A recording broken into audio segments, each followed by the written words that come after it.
সম্পর্ক রক্তের সম্পর্কের চেয়ে আরো গভীর আর গভীর। এজন্যই তো আবু বকর সিদ্দিক সন্তানকে বলেছিলেন, বদরের যুদ্ধে আবু বকর সিদ্দিক রাদিয়াল্লাহু তাআলা আনহু আমার নবীর পক্ষে, আর আবু বকর সিদ্দিক রাদিয়াল্লাহু তাআলা আনহুর সন্তান আবু জাহেলের পক্ষে। বাপ বেটা দুইজন দুই দিকে যুদ্ধ করতে নামছেন। পরবর্তীতে এই সন্তান মুসলমান হয়েছেন। মুসলমান হওয়ার পরে বলতেছেন, আব্বা বদরের ময়দানে আপনি 3 বার আমার তলোয়ারের নিচে পড়ছেন, এরপর আমি তলোয়ার চালাই নাই। আবু বকর সিদ্দিক বলে, কসকি তুই কয়বার? বলে 3 বার। কেন তুই চালালি না? কারণ আপনি আমার আব্বা, কেমন করে তলোয়ার চালাই? আবু বকর সিদ্দিক বলে, তাহলে শুন বেটা শুন, তোরা যুদ্ধ করস দুনিয়ার কামাইয়ের জন্য, আর আমরা যুদ্ধ করি আল্লাহর সন্তুষ্টির জন্য। আমাদের কাছে আল্লাহর মহব্বত সন্তানের মহব্বতের চেয়ে বেশি। আমি আবু বকর বলতেছি, খোদার কসম, 3 বার নয়, যদি 1 বার আমার তলোয়ারের সামনে পড়তি বাবা, আমি 2 টুকরা করে দিতাম। কারণ আমি আমার আল্লাহকে আমার সন্তানের চেয়ে বেশি ভালোবাসি।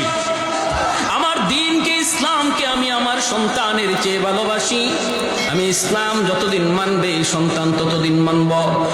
ইসলাম মানবে না, সে যদি সন্তান হয় তারে সন্তান মানি না, বাপও হয় বাপ মানি না। ইসলাম মানে না, যদি নেতা হয় নেতা মানি না। আওয়াজ দিয়ে জোরে বলেন। নেতা মানি ততক্ষণ যতক্ষণ ইসলাম মানে, নেত্রী মানে ততক্ষণ যতক্ষণ আল্লাহ রসুল মানে। আমি ততক্ষণ পর্যন্ত দল করি, দল যতক্ষণ ইসলাম মানে। যেদিন দল ইসলাম মানবে না, দল করি না। যেদিন নেতা নেত্রী ইসলাম মানবে না, আমার আল্লাহ রসুল নিয়ে কথা বলবে, নেতা নেত্রী মানি না, এর নাম হলো মুসলমান। প্যারে হাজিরিন, এটা হলো রুল। মাল ঈমান ইয়া রাসূলুল্লাহ, ইযা সাররাতকা হাসানাতুকা ওয়া ইযা সাআতকা সাইয়্যাতুকা ফাআনতা মুমিন। নবী রুল বানায় দিলে স্কেল। এই স্কেল দিয়ে তুমি তোমার ঈমান মাপো, ঈমান আছে না নাই তুমি নিজে বুঝবা। ইসলামের পক্ষে কথা শুনলে যদি তোমার দিলে ভালো লাগে, বুঝবা তোমার ঈমান আছে। ইসলামের বিপক্ষে কথা শুনলে যদি মনে কষ্ট লাগে, বুঝবা ঈমান আছে।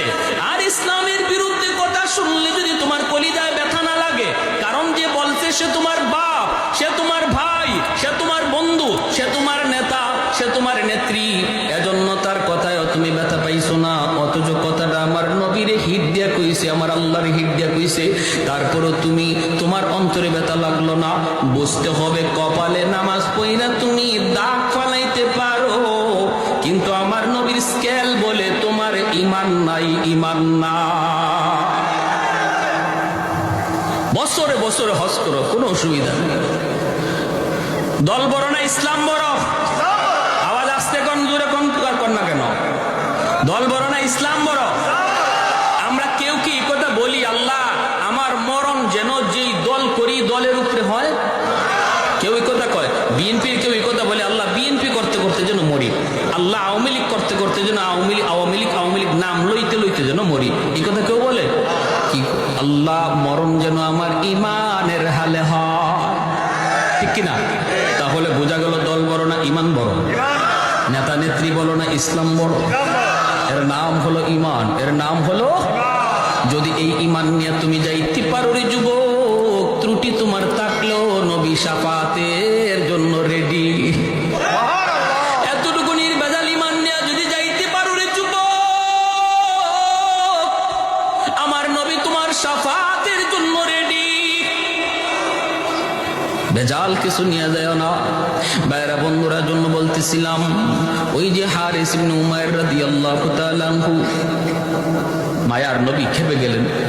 নরম নবী, এত নরম দিলের নবী খেপে গেলেন। নবী খেপে বলতেছেন, সাহাবীরা হাতে হাত রেখে শপথ নাও। সব সাহাবী শপথ নিলেন। আল্লাহ নবী বলতেছেন, শুনেছি ওরা 2 লক্ষ মদিনা আক্রমণের জন্য আসতেছে। আমি 3000 সেনাবাহিনী প্রস্তুত করলাম। 3000-এর মধ্যে নবী বলেন 4 জন সেনাপতির নাম ঘোষণা করব।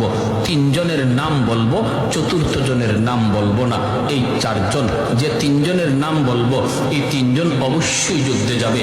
আর বাকিরা মন চাইলে যাইও, না চাইলে আমার বাধা নাই। তবে আমি নবী বলতেছি, আমার আল্লাহ বলেছেন, এই যুদ্ধে দুশ্মন 2 লাখ হলেও মুসলমানের বিজয় হবে।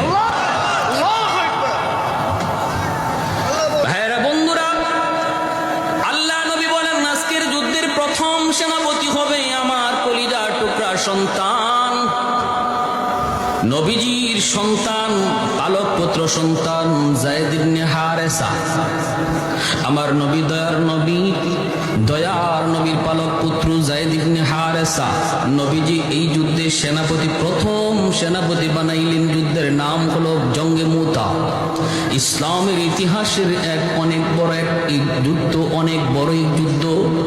নবী বলেন, সাহাবীরা রে, আমি তোমাদের সাথে এই যুদ্ধে যেতে পারবো না, আমি মদিনায় থেকে গেলাম।